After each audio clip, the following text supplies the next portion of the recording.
मनोजवं मारुततुल्यवेगं जितेन्द्रियं बुद्धिमतां वरिष्ठं वातात्मजं वानरयूतमुख्यं श्रीरामदूतं शरणं प्रपद्ये।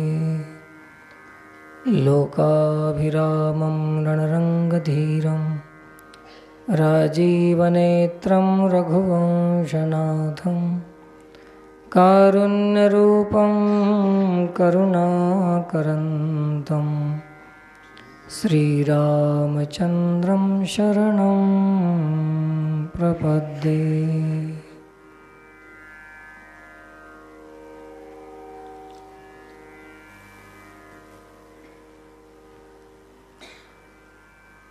पवित्र स्थल भगवान श्रीराम मंदिर मंडपामध्ये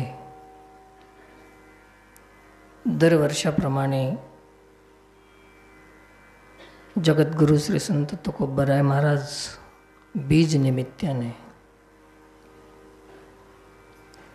हा कार्यक्रम याही वर्षी भगवत कृपेने या ठिकाणी आयोजित केलेला असून या कीर्तन सेवेमध्ये सेवेसाठी निवडलेला अभंग रामेश्वर महाराज तुकोबारायाच्या संबंधाने केलेला अभंग तासभर भगवत चर्चा श्री गुरुचं स्मरण वंदन करून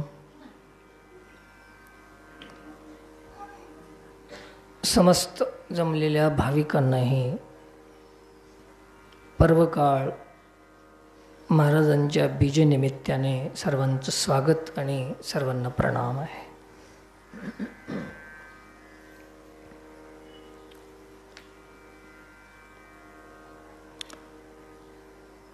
जगद्गुरु तुकोबारायांची बीज संपूर्ण देशभरामध्ये आज साजरी होत आहे.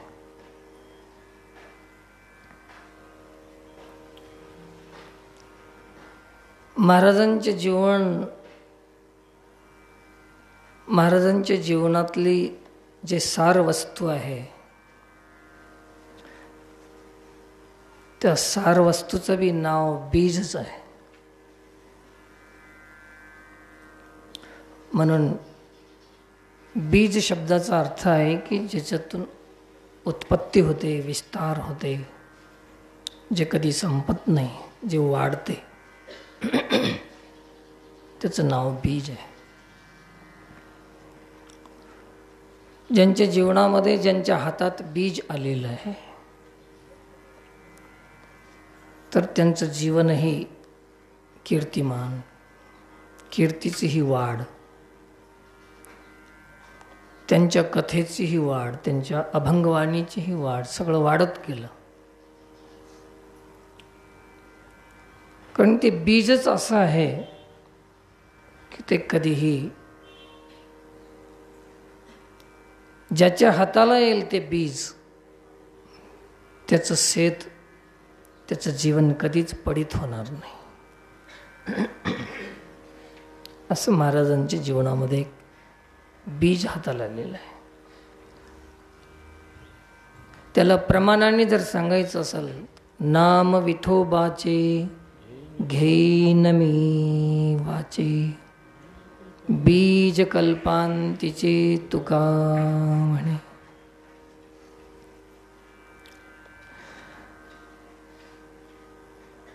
तर त्यांनी बीज जीवनामध्ये प्राप्त केलं आणि ते बीज आपल्यासाठीही ठेवून गेलेलं आहे. शेती सर्वांकडेच आहे, महाराजांनी बीज दिलेलं आहे, गरज पेरून घेणाऱ्याची आहे. फक्त नामबीज संतांनी आपल्यासाठी ठेवून गेलेलं आहे. शेती ही आपल्याकडे मुबलक आहे. मनुष्य जन्मासारखं शेत आणखी दुसरं कोणतं मिळणार? पेरून घ्यावं पेरणाऱ्याने, रास बनवून घ्यावं त्याची. ज्याच्या जीवनामध्ये हे बीज पेरून ज्यांनी रास बनवली त्याच्या जीवनामध्ये रस आला. ज्याच्या जीवनात या बीजाचा अभाव आहे त्याचं जीवनामध्ये रस तर नाही, पण निराश झालेलं जीवन आहे. एकतर निराश झालेलं जीवन आणि दुसरं ज्याच्या जीवनात रस आला तर ते निराश असलेल्या माणसाला ते रस बी देखवत नाही, बीज नसल्यामुळे. अशा दोन दोन भानगडी. शेती आपल्याकडे भरपूर आहे.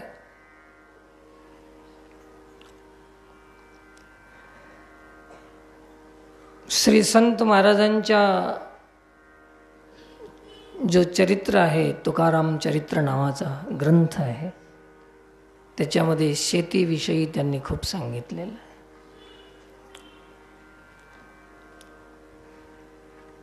80% सारा, खूप मोठा विषय त्याच्यामध्ये आलेला आहे. तर आपण ते पेरून त्याची रास करणं तरच जीवनामध्ये रस येईल, हे महापुरुषांनी करून गेलेलं आहे. पुरुषार्थ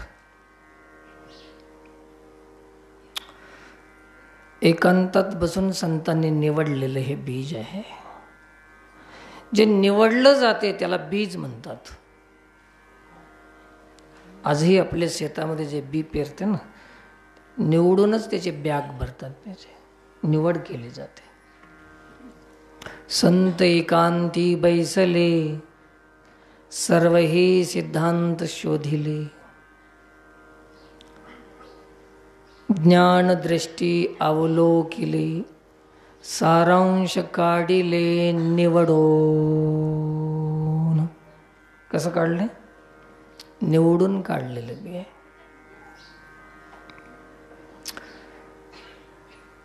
बियामध्ये फरक आहे खूप. होप गेलेलं है ना, कुच्चर झालेलं, ते पेरलं तरी निघत नाही, शिजलं तर शिजत नाही, खाल्लं तर जिरत नाही. असे बियामध्ये खूप फरक आहे. हे निवडून काढलेलं बी आहे. कीर्तन थोडंसंच करायचं आहे, शांत 5-10 मिनिट, अर्धा तास म्हणलं तरी चालतं. निवडून काढलेलं बी आहे, निडार है ना बी. तर सगळ्या साधनातून निवडलेलं साधन आहे हरिनाम, बीज आहे. आणि म्हणून ज्याच्या जीवनामध्ये बीज सापडले त्याची बीज आहे आज. ज्यांनी बीज संपादन केले त्यांची बीज आहे आज, है ना. बी पेरारे फुकाचे, नाम विठोबा रायाचे, हे बी आहे त्यांच्या. काही जीवनामध्ये बियाची रास करणारे आहेत, तर काही बी बुडवेच आहेत, बी बुडवून टाकले.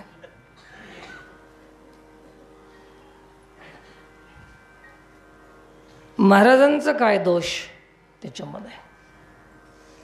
आणि त्या बियाला सांभाळण्यासाठी त्यांच्या जीवनामध्ये किती खस्ता खावा लागला.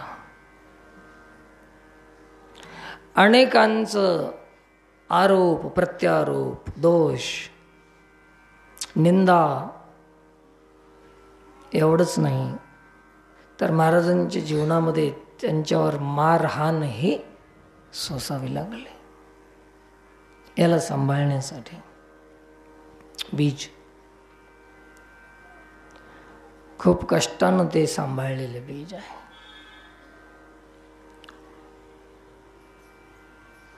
तुमच्या शेतातलं बीज सांभाळायला किती कष्ट लागतात. चोर ढोरं, पाखरं, डुकरं सगळ्यापासून सांभाळून सांभाळून सांभाळून सांभाळून घरला आणावं लागतंय. बी पाखरं, डुकरं, चोरं, ढोरं एक काय काय त्याच्या मागं विघ्न आहेत. तसं महाराजांना हे साधन, हे परमार्थ टिकवण्यासाठी, हे परंपरा चालवण्यासाठी, येणाऱ्या पिढीला त्या परंपरा सुरक्षित ठेवण्यासाठी हे सगळं सोसावं लागलं. ह्याच्यात बी पाखरं डुकरं होते, ह्याच्यात बी चोरं ढोरं सगळेच होते.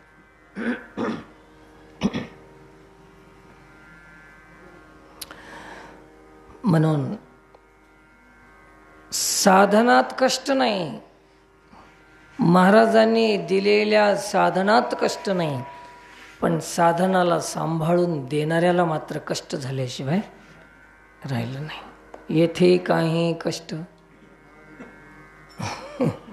साधनात कष्ट नाही, पण साधना सांभाळून देणाऱ्याला किती कष्ट झाले ते तुकोबार आहे. तुकोबारायाचा परिचय देण्याची गरज तरी काय. आता बऱ्याच वेळेस महाराष्ट्रातून आपणाला आवाज ऐकायला मिळतो, महाराष्ट्र भूषण, महाराष्ट्र भूषण, महाराष्ट्राचं काय काय नाव देऊन एका राष्ट्राचाच रंग महाराजांना लावला जातो.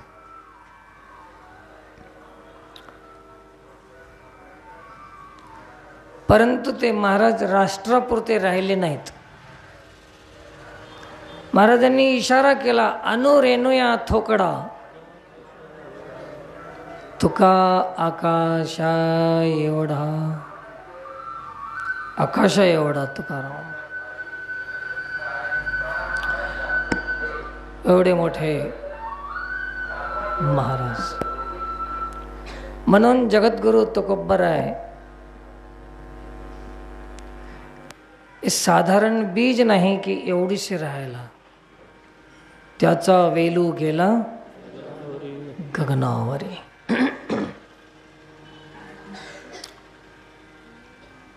गंमत अशी आहे, काही लोकांच्या मनामध्ये शंका येते की मग एवढे संत होते, एवढे श्रेष्ठ होते, तर त्यांच्या मागं मग हे पीडा कसं काय, लोकांचा उपद्रव कसं काय.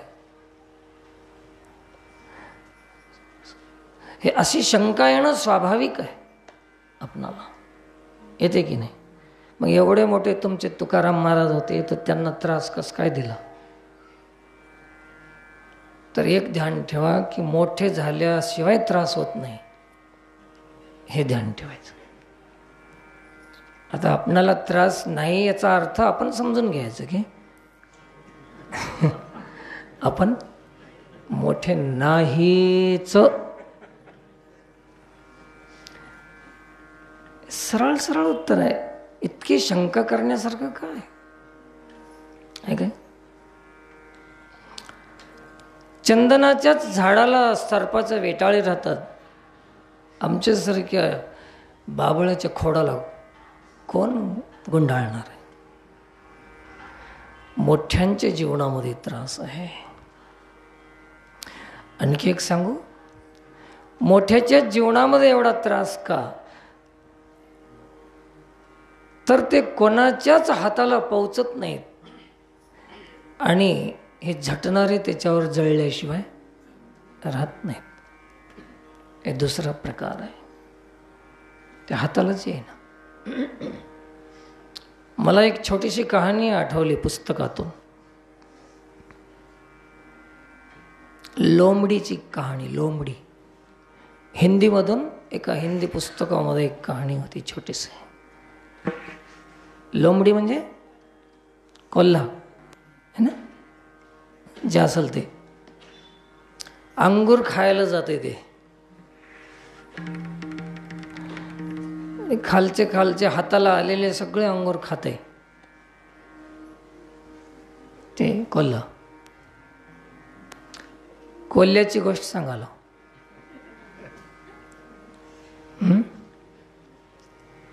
कोल्हा पुरे अंगूर खाऊन घेते, जे पौचना गेले त्याला वरचे अंगूर. मग त्याला दुसरे कोल्हे हसले, म्हणले काय झालं रे, वरचे अंगूर खाय ना. ते म्हणले तुम्हाला माहीत नाही, ते आंबट आहेत म्हणला. कसे? ते आंबट आहेत. याचा अर्थ काय? मला पौचत नाही असं त्यानं स्वीकार केलं नाही. माझ्या हाताला येत नाही, माझा हात तिथपर्यंत जाऊ शकत नाही, माझी क्षमता नाही, हे त्यानं सिद्ध होऊ दिलं नाही. काय सांगितलं? आंबट आहेत अंगूर. संतांची ओळख ज्याला होत नाही, संतापर्यंत ज्याची बुद्धी पोहोचत नाही, ते संताला आरोप केल्याशिवाय राहत नाही. जसं त्या अंगुरावर आरोप केला त्यानं, आंबट आहेत म्हणून, तसं लोकांनी संतावर आरोप केला, काही बदनामी करण्याचा प्रयत्न केला संतांनी. अंगूर आंबट आहेत का? नाहीत. पण याच्या हाताला येत नाहीत, काय करणार? असं संतांच्या जीवनामध्ये. म्हणून मोठ्याच्या जीवनामध्ये ते जर संत होते तर असं का? तर त्याचा अर्थ असाच आहे, जे कोल्हे आहेत ते आंबट म्हणणारच आहेत. कोल्हे शब्दाचा अर्थ काय? जे जास्त हुशार आहेत त्याला आज बी समाजामध्ये काय म्हणतात? काय म्हणतात? कोल्ह्यावानी हुशार आहे हो, आणि त्यालाच ते आंबट लागते, हातालाच येत नाही, काय करते? महाराजांची जे पहुंच होती, जे उंचाई होती, ते कोणाच्या हाताला आली नाही. रामेश्वरासारख्या महाराजांनी प्रयत्न केला समजायचं, परंतु खूप दिवस लागले त्याला, खूप दिवस लागले. बरं झालं ते रामेश्वर महाराज इतके विद्वान होते, इतके विद्वान होते, म्हणून एक दिवस त्यांनी माघार घेतली आणि स्वीकार केला. परंतु जे अधुरे आहेत, अर्धवट आहेत, तर संताची उंचाई तर कळतच नाही, पण माघार बी घेत नाहीत, तर त्याला नरकाला जायची गरज नाही. म्हणजे काय? नरक त्याच्या घरला येते. याला नरकाला जायचा सायास करायची गरजच नाही.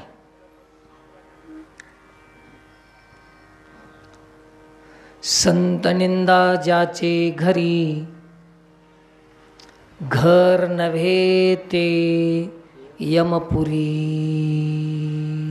याला नरकाला जायची गरज नाही, खटाटोप करायची गरज नाही. त्याच्यासाठी नरक लय स्वस्त आहे, घरलाच नरक येते, त्याचं घरच नरक होते. म्हणून रामेश्वर महाराज तर रामेश्वर महाराज होते, विद्वान महापुरुष होते. ते बी रामेश्वर महाराजांनी जे महाराजांच्या मागे जे परीक्षा घ्यायचं ठरवलं, ते द्वेषानं नाही, ते ईर्ष्या नव्हती, द्वेष नव्हता. रामेश्वर महाराजांच्या मनामध्ये कपट नव्हतं. रामेश्वर महाराज विद्वान होते आणि त्यांनी ठरवलं की ज्या दिवशी खरं हाताला येईल त्याच दिवशी मी महाराज म्हणून महाराजाला मानतो. रामेश्वर महाराजाची चूक नाही, आणि संतांना असंच समजावं लागते, त्याला समजून घेऊनच मग महाराज म्हणावं लागते. हे रामेश्वर महाराजांनी शिकवलं. मला आज थोडंसं वेगळंच सांगायचं आहे की बरेच लोक म्हणतात की रामेश्वर महाराज बरे नव्हते, महाराजांचा खूप त्रास केला त्याने, पण नाही. रामेश्वर महाराजांनी हे शिकवलं आहे आपणाला की तुम्ही समजून घेतल्याशिवाय कोणालाही महाराज म्हणू नका. हे कोण सांगितलं? रामेश्वर महाराजांनी सांगितलं. आम्ही त्या मार्गावर चालणारे नाही. बस जिथं रंग ढंग दिसलं झाले शिष्य आपण त्याचे. रामेश्वर महाराजाचा मार्ग सुटून गेला. आणि रामेश्वर महाराजांनी कदाचित असं केलेलं असेल की येणारी पिढी फसू नये संताच्या संत म्हणून कुठेही, याच्यासाठीच त्यांनी ते केलेलं आहे. वंदनीय आहेत रामेश्वर महाराज, पूजनीय आहेत. रामेश्वर महाराजांनी तर संकेत केलेला आहे. आज वेगळं सांगायला थोडंसं, रामेश्वर महाराजाची निंदा करू नये कोणीच, है ना. येणारी पिढी दर पिढीनं आता फरक पडत जाणार आहे, तर लोक याच्यामध्ये फसून जातील. ही समाजाची चिंता आहे रामेश्वर महाराज, म्हणजे समाजाची काळजी आहे रामेश्वर महाराज.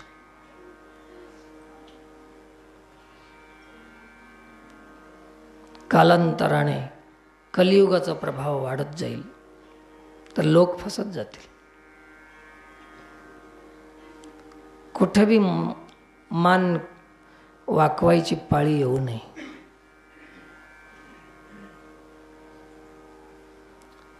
सर वो सर नहीं है जो हर दर पर झुकता है. कुठे भी वाकणं ते मस्तकच न हो. अरे मस्तक भी एक स्वाभिमानी चीज आहे, कुठे भी वाकू नये त्याला. इतकी स्वस्ती चीज नाही, ते खूप महाग आहे कुठेही वाकायला. हे कुठं वाकत नाही, हे स्वाभिमानी चीज आहे मस्तक. झोपलं तरी सगळ्या शरीरापेक्षा थोडं तरी हे उंच पाहिजे, म्हणून त्याला उशी घेतली जाते. ही महाग चीज आहे. रामेश्वर महाराजांनी तेच केलेलं आहे.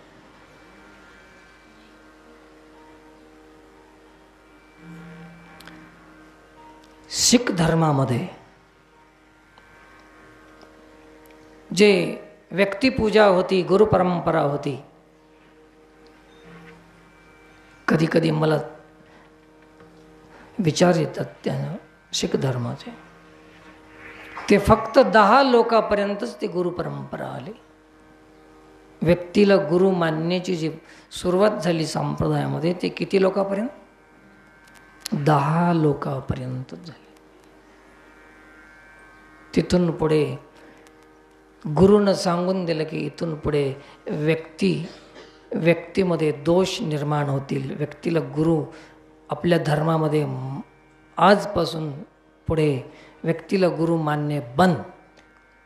कोण केलं? शीख धर्मामध्ये. मग लोकांनी विचारलं की मग गुरु कोणाला मानायचं आम्ही? तर त्यांनी सांगितलं की गुरु ग्रंथ साहिब. तिथून पुढे शीख धर्मामध्ये गुरु कोण? ग्रंथ साहेब. ग्रंथाला गुरु मानित गेले ते आजपर्यंत. गुरु ग्रंथ साहेब आहेत. मंदिर जरी बांधलं तर त्या मंदिरामध्ये मूर्ती नाही. काय आहे? ग्रंथ आहे, वाङ्मय मूर्ती आहे. त्याला कोणती मूर्ती म्हणतात? वाङ्मय मूर्ती. तसं रामेश्वर महाराजांनीही, महाराजाच्या नंतर पुन्हा कोणी होणार नाही, तर महाराजांची जी गाथा आहे हे महाराजाची वाङ्मय मूर्ती आहे. महाराजाची गाथा हे वाङ्मय मूर्ती आहे. तुकया दासाचे जीवन,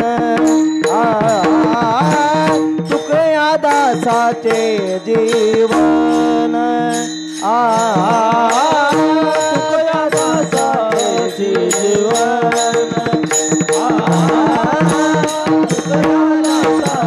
जीवन, गीता भागवत धन, गीता भागवत धन, सकळ वैभव साडावे, साडावे सकळ वैभव साडावे.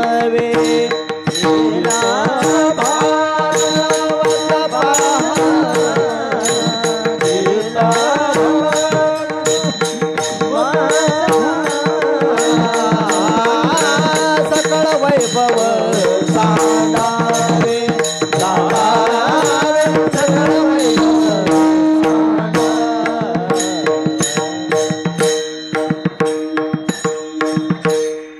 मग महाराजांच्या जीवनामध्ये रामेश्वर महाराजांनी दररोज काही बरेच दिवस त्यांच्या जीवनामध्ये त्यांनी परीक्षा केली महाराजांची. सोन्याची परीक्षा 4 प्रकारने होती. घासून, कापून, ठोकून, जाळून. किती झाले? 4 प्रकारची परीक्षा होत्या. घासून होत्या, जाळून होत्या, ठोकून होत्या, कापून होत्या. असे 4 प्रकारची परीक्षा होत्या. अग्नीमध्ये आहे ना. अशा अनेक परीक्षा महाराजांच्या जीवनामध्ये आल्या. त्यांनी सगळं करून बघितलं आणि सगळं करून पाहिल्यानंतर या सगळ्या परीक्षेमध्ये पास झाले महाराज, उत्तीर्ण झाले. तेव्हा शेवटच्या टोकाला आल्यानंतर जेव्हा ती गोष्ट सिद्ध झाली, रामेश्वर महाराजांना कळालं, महाराजांचं सामर्थ्य कळालं, महाराजांच्या